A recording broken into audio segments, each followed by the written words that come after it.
En la sesión de hoy vamos a hablar sobre las perífrasis verbales. Haremos una breve explicación. Empezaremos con la definición de perífrasis verbal. ¿Qué es una perífrasis verbal? Bueno, una unidad constituida por dos verbos. Eso significa que, aunque aparezcan dos formas verbales, lo que tenemos es una única forma verbal que funciona como una unidad. Es decir, funcionaría como el núcleo de un sintagma verbal. ¿Cuál es la estructura de una perífrasis? Por un lado tenemos un verbo que funciona como auxiliar, que actúa como auxiliar. En este caso teníamos en la forma debo ayudar, el verbo que actúa como auxiliar sería el verbo deber, en su forma debo. Y por otro lado, un verbo en forma no personal, en este caso en infinitivo, que aporta el significado. Lo que debemos comentar es que el verbo auxiliar pierde gran parte de su significado, o todo el significado, para convertirse en auxiliar.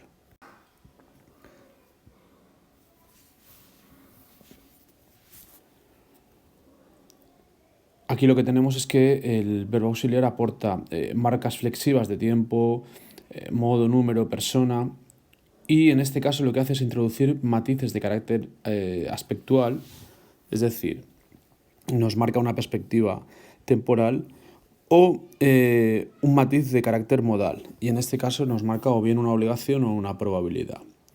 El otro verbo, el verbo principal, no se encuentra en forma personal. Lo que vamos a encontrarnos es un verbo que está en infinitivo, en gerundio o en participio, y lo que hace es aportar el significado de toda la forma verbal.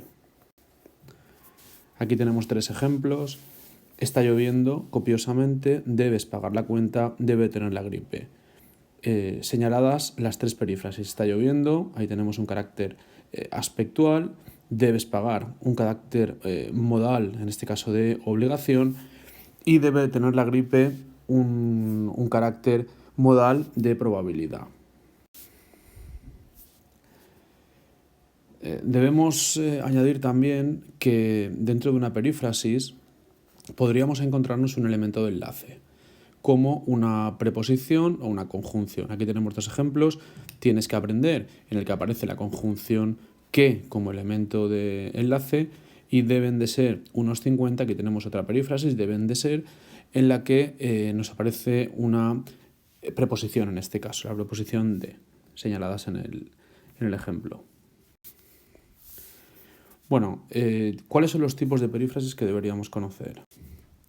Por un lado, lo que tenemos son las perífrasis aspectuales. Las aspectuales indican normalmente una perspectiva temporal.